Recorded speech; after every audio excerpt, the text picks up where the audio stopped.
पाछू में झाड़ू आगे में हाड़ी लेकर चलने का हम लोग को व्यवस्था था। तो भाई हरवाह के बेटा हूँ, कहीं भी हरवाही करूँगा, यहाँ रहूँ या कहीं रहूँ। मजदूर के बेटा है, गांव में घर नहीं, चौड़ी में खेत नहीं। पंडित वर्ग लोग मंदिर में घंटा बजा, बोलने का भी अधिकार नहीं रहता, बोलने का अधिकार, खड़ा होने का अधिकार ही नहीं था। अगलों में झाड़ू, अब जो कुट्टी काटते रहता, सानी लगाते, उसी को एमएलए का टिकट दे दिया जाता था, पढ़े लिखे को नहीं दिया था। बाबा साहब सुम उसको भुगतभोगी है कि सर ने बोला कि ऊपर वाले सभी लोग आए इस कॉलेज में, लेकिन आज तक स्थापना दिवस नहीं मनाया गया। लेकिन जब आज नीचे वाले पंक्ति के व्यक्ति जब कुर्सी पे बैठे हैं तो वो लोग समझते हैं कि जो इतना बड़ा दान दिए, जो इस कॉलेज में शिक्षा प्राप्त कर रहे हैं, उनके द्वारा उनका स्थापना दिवस भी मनाना जरूरी है। उनको एक बार साल में याद करना भी जरूरी है। 83 सालों में एक बार भी नहीं याद किया गया। प्रिंसिपल साहब ने बताया कि 1 रुपये भी कहीं पर रिश्वत नहीं देना है आपको। अगर कोई मांग रहा है तो डायरेक्ट प्रिंसिपल साहब से आकर के शिकायत कीजिए। जो एजुकेशन में जो अब जो आ गया है सरकार का करिकुलम, अभी जो सरकार का आ गया है 3+5 +3 +3 +4, अब जो जुलाई से जो सेशन स्टार्ट होने जा रहा है न्यू एजुकेशन पॉलिसी के तहत 2020 के तहत जो अभी जो करिकुलम बना है वो 3 ही महीना पर बच्चे का एग्ज़ाम होगा और सिलेबस बढ़ा रहेगा। 3 महीना में इतना पढ़ना है, 6 महीना में इतना पढ़ना है, 9 महीना में इतना पढ़ना, 12 में इतना पढ़ना है। कॉलेज का रूटीन हिसाब से अच्छा चलेगा, उसी के हिसाब से बस सभी बच्चे को पढ़ना है और पढ़ाना है। टीचर को भी अध्यापन, शोध, वीक्षण या मूल्यांकन उनका मौलिक कर्तव्य है। और नित्य नए गवेषणा के तहत, गवेषणा समझते रिसर्च के तहत उनको नए टेक्नोलॉजी और नए नॉलेज को इन्वेंशन करके बच्चे तक पहुंचाना है। अभी की तरह नहीं ना व्यवस्था हो जाएगा। बच्चे आ रहे हैं, हमारे जो बच्चे फिजिक्स पढ़ रहे हैं और उसको इच्छा होगी जो नहीं उसके साथ मैं संगीत पढ़ूंगा तो संगीत भी रख सकता है। पॉलिटिकल साइंस का बच्चा है वो चाहेगा उसके साथ हम जो है क्या कहते हैं लॉ, पॉलिटिकल साइंस का बच्चा है या फिजिक्स या केमिस्ट्री का बच्चा है वो चाहेगा जो हम हिस्ट्री भी पढ़े तो उसके साथ वो हिस्ट्री भी पढ़ेगा। हाँ, ऐसे आ गया है। और दूसरी बात अब आ गया है सीबीएसई सिस्टम, वो क्रेडिट बेस्ड एजुकेशन है। यहाँ कितना क्रेडिट कोड आप जो है उपयोग किए मतलब प्राप्त किए हैं उसी क्रेडिट कोड स्टोर, उसी क्रेडिट कोड स्टोर पर क्रेडिट होगा। उसके आधार पर आपको दूसरी जगह हो सकता है 1 साल हम यहाँ पढ़ लिए, 2 साल कहीं और पढ़ लिए, 3 साल कहीं और पढ़ लिए, वो व्यवस्था यहाँ होने जा रहा है। और एक नया भारत के आप आए हैं तो इस कॉलेज का स्थापना का 83 वर्ष होने जा रहा है।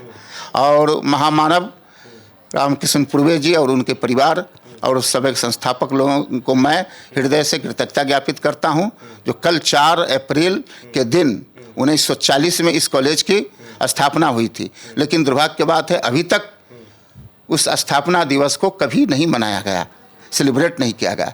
अब मैं 5 तारीख को इसको सेलिब्रेट करूंगा, शुरुआत करूंगा जैसे भी हो, और पुनः अगले साल से सभी छात्रों, अभिभावकों और समाज के सभी प्रबुद्ध वर्गों के समक्ष अगले बार से 1 सप्ताह का स्थापना दिवस समारोह चलेगा। क्योंकि ये जो है नैक में मूल्यांकन में इसके ग्रेडिंग और मार्किंग मिलता है, तो ये सब मैं करने बहुत बड़ी बात कह रहे हैं। 83 वर्ष बाद भी आज तक स्थापना दिवस नहीं मनाया गया और 83 वर्ष बाद एक ऐसे प्रिंसिपल आए इस आरके कॉलेज में जो स्थापना दिवस मनाएंगे और सभी गणमान्य व्यक्ति इसमें उपस्थित होंगे और माननीय जिला प्रशासन भी यहाँ पे उपस्थित होंगे। जी वो भी उपस्थित होंगे और जो भी सिस्टम पॉलिसी है, जो नया पॉलिसी आई है यहाँ पे, वो लागू किस तरीका से होगा इस पे बात किया जाएगा। मिथिला यूनिवर्सिटी का सेशन के बारे में कुछ बताएंगे? मिथिला यूनिवर्सिटी का सेशन अद्यतन है, अप टू डेट है।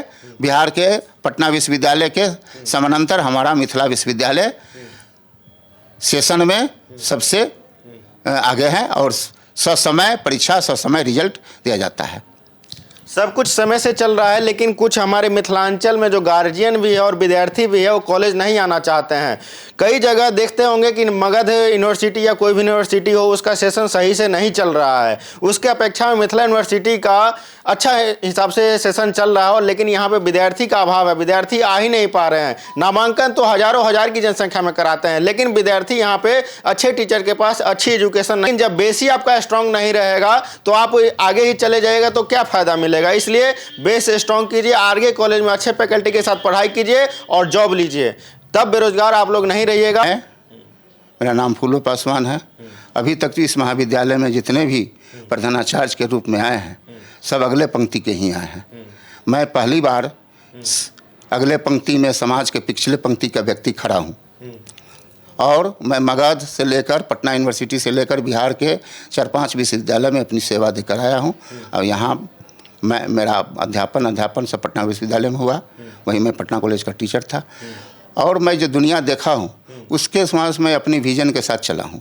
अब यहाँ विश्वविद्यालय प्रशासन, महाविद्यालय के मेरे सहकर्मी, प्राध्यापक, कर्मचारी मुझे जितना सहयोग देंगे, समाज मुझे जितना सहयोग देंगे, मुझे प्रोत्साहित करेंगे, उतना यह महाविद्यालय, क्योंकि यह महाविद्यालय उस ज़माने में जहाँ शिक्षा का कोई लॉ नहीं चलता था 40 में, जहाँ शिक्षा मकतब और संस्कृत पाठशालाओं में बंदी बनी हुई थी, उसको उन्मुक्त किए आम जनता के लिए महामानव रामकृष्ण पूर्वे जी ने इसको महाविद्यालय को स्थापित करके। क्योंकि अभी भी पुरानी दादी नानी सब है गांव में, कहती है जो कॉलेज जे छै एकेटा आर के कॉलेज छै, तू नहीं कहाँ जाइ छै गे, सीतामढ़ी कहाँ जाइ छै या बेलसर कहाँ जाइ छै, कॉलेज तो आर के कॉलेज मधुबनी में छै।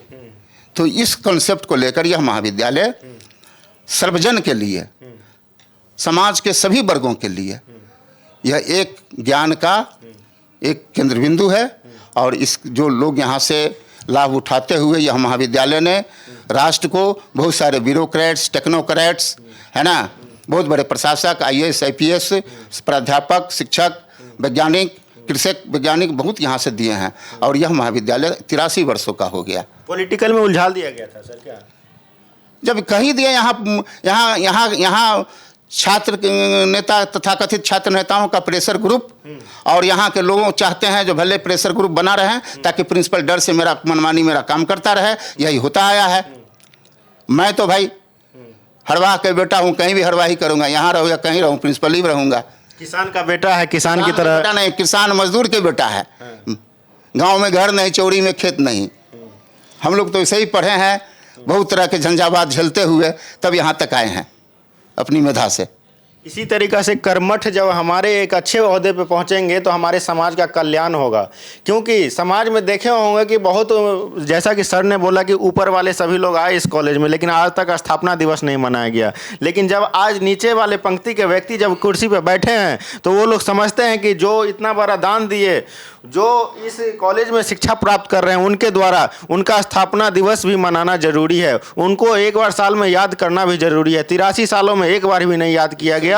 और नीचे वाले पंक्ति के व्यक्ति एक बार इनको 83 वर्ष होने के बाद स्थापना दिवस मनाएंगे। इससे होता है बच्चों में अपनी कला का, प्रतिभा का प्रदर्शन करने का अवसर मिलता है।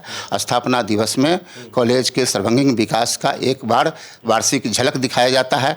और उसी हिसाब से बच्चे भी जो है उत्साहित होकर के फिर अगले बार अच्छा करेंगे और अगले बार अच्छा करेंगे। और बाबा साहब भीमराव अम्बेडकर ने और लोहिया जी ने कहा था, पहले अवसर दो फिर योग्यता पहचानो। बाबा साहब के कर्मों पे आप लोग चलते हैं? हाँ, बाबा साहब के बताए हुए रास्ते पर हम लोग संविधान के मानने वाले लोग हैं, कानून और व्यवस्था के तहत चलते हैं, है ना। क्योंकि यही प्रेशर में नहीं चलना है। किस तरह के प्रेशर में क्यों चलूँगा? जो कानून जो है एक्ट इंस्टीट्यूट प्रोवाइड करेगा वो हम इम्प्लीमेंट करेंगे, नहीं करेगा नहीं करेंगे। किसी के बहकावे में क्यों आएंगे? किसी के बहकावे में नहीं आना है। और ये हमारे पूर्वज है बाबा भीमराव अंबेडकर साहब, इनका दिया हुआ संविधान को कोई टाल नहीं सकता है। और जो इनको अधिकार दिया है हम लोगों को, इसी अधिकार के तहत हम लोग कार्य करते हैं। मानव समाज को, भारतीय को, खासकर महिलाओं को, अकलियतों को, दलितों को, और खासकर पंडित वर्गों में भी, अगर वो ये बाबा साहब का संविधान नहीं होता, वो जो है UPSC नहीं बनवाए हुए रहते, BPSC नहीं खुलवाए रहते, RBI नहीं खुलवाए रहते, पंचवर्षीय योजना नहीं बनवाए रहते, तो सब कोई कहाँ रहते? पंडित वर्ग लोग मंदिर में घंटा बजाते। बोलने का भी अधिकार नहीं रहता। बोलने का अधिकार, खड़ा होने का अधिकार ही नहीं था। अगलों में झाड़ू, अब पाछू में झाड़ू, आगे में हाड़ी लेकर चलने का हम लोग को व्यवस्था था आज़ादी से पूर्व।